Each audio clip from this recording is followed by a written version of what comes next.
My brother, who manages a luxury resort in Hawaii, called me late at night and asked, "Where is your wife?"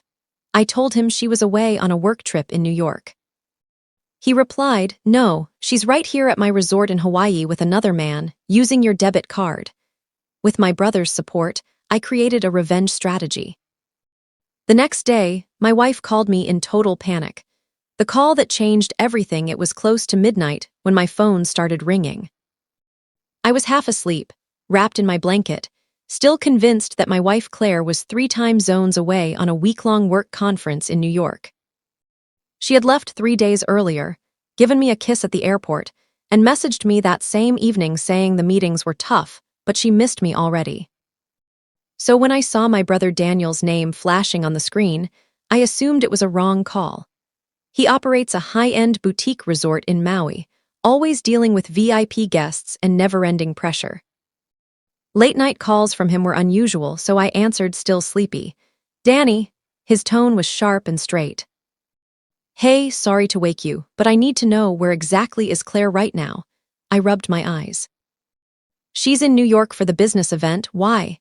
He stayed quiet for a moment, then dropped the news. "No, she is. She arrived at my resort 3 hours ago under her real name. She's here in Hawaii with some man. They reserved the oceanfront suite and paid with your debit card." My whole body froze. "What does the man look like?" I asked, my pulse racing. "Tall, strong build with a beard. He registered as Eric Monroe." That name struck hard. Eric was one of Claire's colleagues. She had casually mentioned him before. Funny, good at sales, supposedly married. She had told me she would be stuck in back-to-back sessions all week. She even sent me images of hotel lobbies, fancy meals, and drinks. Daniel let out a sigh. "You're not the only one she's tricked, but this time I'm on your side. If you want evidence, I can get it for you." My hands trembled, but my voice stayed firm. "Good, because I don't want to face her directly. What I want is to ruin her." And that's how our plan started. Silent evidence. I hardly slept that night.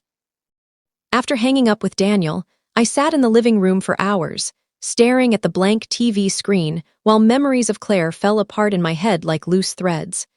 The late nights. The sudden urgent trips. The new lingerie she said was for her self-growth phase. The way she made me feel guilty whenever I questioned her about Eric. I wanted to shout, but I held back. I had to stay silent, smart, and merciless if this was going to succeed. By 6 a.m., Daniel had emailed me 3 sharp photos. Claire at the resort bar, smiling over a mojito. Claire holding hands with Eric beside the infinity pool. Claire kissing him right outside the elevator, the same one we used during our honeymoon stay at his resort 5 years earlier. The betrayal cut deeper than anything, but it also made me colder and stronger inside. Daniel called again, this time outlining the plan. "I've reviewed her charges. Room service, spa treatments, shopping sprees. She's already spent more than $2,000 on your card. Should I stop it?" "No," I answered slowly. "Let her continue. The more she spends, the stronger our proof becomes." Daniel breathed out. "Understood. What's the next step?" I stood by the window, looking at the quiet street below. "Send me a complete detailed report, all receipts, timestamps, photos, everything. Then tomorrow I'll contact the bank and freeze the card." Daniel laughed softly. "Harsh. She'll be stuck in paradise with no cash and her secret lover. And," I added, "upgrade their room to the presidential suite. Tell them it's a free promotion."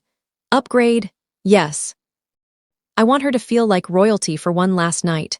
Daniel laughed again, this time impressed. "Man, you're really committed." "Completely," I said coldly. "And after that, I'll send her the real surprise." "The real surprise? You'll see," I replied. "By this time tomorrow, she'll be desperate to come back." Panic in paradise. The following morning, I made the call. "Hello, this is Jonathan Wells. I want to freeze my debit card ending in 9408. Lost or stolen?" "Let's say stolen." I didn't have to fake it. Emotionally and financially, it had been taken from me the second Claire walked into that suite in Hawaii while pretending to be on a business trip. The bank confirmed the card was now blocked. No more charges possible. All recent transactions were marked for checking. By noon, Daniel texted. She just tried buying poolside drinks, declined. She's losing it. I could imagine it clearly, Claire and her sun hat, fake smile fading, as the waiter quietly explained the card failed. She probably brushed it off as a glitch until the front desk confirmed all linked cards were frozen. An hour later, another message. She's at the front desk now, voice loud, claiming it's a mistake. Eric is standing aside, looking awkward, not offering to help. Then my phone rang. Claire, I stared at it vibrating. For the first time, I felt no confusion, no pain, no rage, only control. I answered steady and cool. Hey, sweetheart. Her voice was strained. John, thank goodness. There's a problem with the card. Everything's getting declined. You need to call the bank. Oh, I said lightly. That's odd. Weren't you supposed to be in New York? Silence. Wah, what? Daniel sends his regards, by the way. Says you look nice in the presidential suite. Too bad about the company. Her voice broke. You knew. I know it all, Claire. I know you're in Hawaii. I know you're with Eric. I know you've been spending my money on this beach fantasy. She gasped, mixing panic and anger. I did, John. It's not like that, I promise. Save it. Can you call the bank? My phone is dying and Eric's card got rejected too, and... Wow, I interrupted. You're stuck in paradise, with your affair partner and zero money to pay for the suite. Her silence said it all. You created this situation, Claire, I said flatly. Now live in it, whether in the suite or the lobby, whatever Eric can manage. But John, I ended the call. That night, Daniel sent a picture. Claire sitting alone by the hotel fountain. No sun hat, no smile, just her and a phone about to die. Eric had disappeared. The collapse begins by the next morning. Claire had moved from panic to full desperation. Daniel called early, barely holding back laughter. She marched to the front desk like a storm, demanding why the suite wasn't free anymore. Threatened to call the police. Said she was being framed. My receptionist stayed calm and informed her the room needed payment by noon or she'd be checked out. Did she pay? I asked. Nope, and Eric left. I paused. What? Walked out around 6 a.m. with his bag. No goodbye, no money offered. He looked embarrassed. Of course he did. Eric was the type who chased free luxury getaways with someone else's wife. But when real costs appeared, he vanished. Claire, now abandoned and broke in a beautiful island setting, was left to face it alone. I spent the day quietly carrying out the next steps.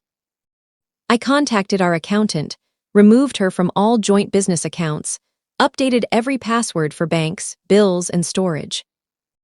I filed for separation with my lawyer and made sure temporary support was denied due to her deliberate actions. Then I targeted her public image. Claire was a small influencer who thrived on showing a perfect life, power couple pictures, stylish outings, glimpses of our happy, busy marriage. So I posted a comment under one of her old couple photos. I hope Eric made the Hawaii trip worth it. I'll share the receipts soon. It took her about 7 minutes to delete the whole account, but the harm was done. Daniel had sent me hotel security video, and I had all the receipts, timed photos, and her own messages about the fake New York trip. I emailed them to her with the subject, "Everything you built just collapsed." That night, Claire called from an unknown number. "John, please," she said softly. "I need a ticket home." "I have no one else." "Sure," I replied. "I'll book one right now." Her tone brightened. "Really?" "Absolutely," I said with a smile. "It'll be a middle seat on a red-eye flight, no checked luggage. And when you arrive, your stuff, your apartment key, your access cards, everything with your name will be gone." A pause. "You're not serious." "Oh, Claire," I whispered. "You really underestimated the man you married." I ended the call, this time for good. Welcome home, Claire. She landed 2 days later, worn out, messy. Still wearing the same wrinkled outfit from Hawaii. No bags, no makeup, no confidence. Daniel had arranged the cheapest possible flight, delayed, with layovers, middle seat between 2 small kids, the type of journey that drains both body and soul. I knew her arrival time and made sure I wasn't home. Instead, I changed the locks. She stood on the porch for 20 minutes, trying her old key, ringing the bell, calling me nonstop. I didn't answer. She walked around the house, checked the back door, looked through windows. She found the note taped to the front door. Claire, as of this morning, this property is legally only in my name. You no longer live here. For your belongings, check the storage unit listed below. Code 922, our anniversary. Ironic, right? Best of luck rebuilding the life you happily destroyed. John, inside that storage unit was every item she owned, carefully packed, labeled, and organized. Clothes, shoes, cosmetics, her favorite vanity mirror, all there, except her wedding ring. I had sold it the day before. The money was donated to a women's shelter in her name, and I didn't stop. Her company job, the one she always boasted about, had been informed. Not by me, but by Eric's real wife. Claire had broken several HR rules by getting involved with a client, faking travel records, and misusing company money. A few days later, a mutual friend texted, "Dude, Claire got fired and blacklisted. You weren't joking about her digging her own grave." I didn't reply. Claire was now jobless, without a home, and abandoned by her affair partner. She tried calling again and left a voicemail. "John, I know I messed up badly, but please, can we talk? I miss you." I miss us. I didn't mean for it to go this far. I saved the message, not to respond, but to remember how deep the betrayal went and how strong I had become since that midnight call. The final word, it had been almost 2 weeks since Claire returned. She had tried everything, voicemails, texts, emails. She even contacted my sister, my coworkers, my old college friend. Always the same plea, "Please, just one talk. Just let me explain." But I didn't need her explanations. She wasn't sorry for the act. She was sorry she got caught. Sorry her dream fell apart. Sorry her safety net me wasn't waiting. Then came the handwritten letter, delivered in person. I found it under my car windshield after work. "John, you might not believe me, but what happened wasn't planned. It wasn't supposed to reach this point. I was confused. I felt ignored and invisible. When Eric gave me attention, I made a terrible choice. But now I see what I lost, what I ruined. Please, can we meet? Just once. If not to repair, then at least to say goodbye properly, like real people instead of strangers." I didn't reply immediately, but I did meet her. In a calm, neutral cafe. I arrived 10 minutes early, sat by the window, and waited. She entered like a faded version of herself. Pale, thinner, eyes empty.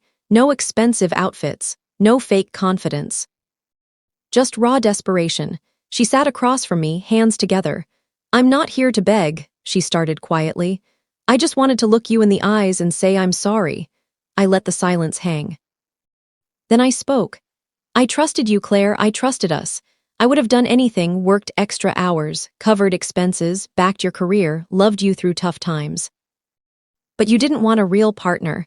You wanted someone to admire you, pay for your lifestyle, fix your problems while you chased excitement."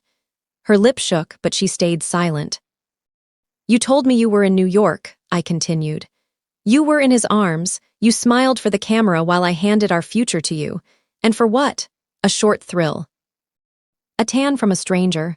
I was foolish," she whispered. "No, Claire, you were selfish. And selfish people always assume everything will wait while they figure it out."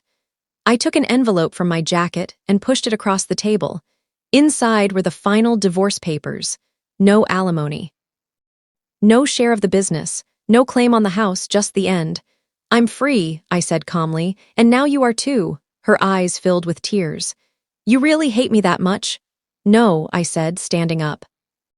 "I don't hate you at all." And I meant it. I had no hate remaining, only indifference. And that was the hardest hit. I left that cafe feeling lighter than I had in years. Claire moved to a different city and took a simple retail job, living quietly. Word is she stays in a small apartment above a bakery. No more vacations, no more followers, no more lies. As for me, I rebuilt my life, my calm, my future. And someday, when the time feels right, maybe love again. Because the best revenge was never loud anger. It was silence and success.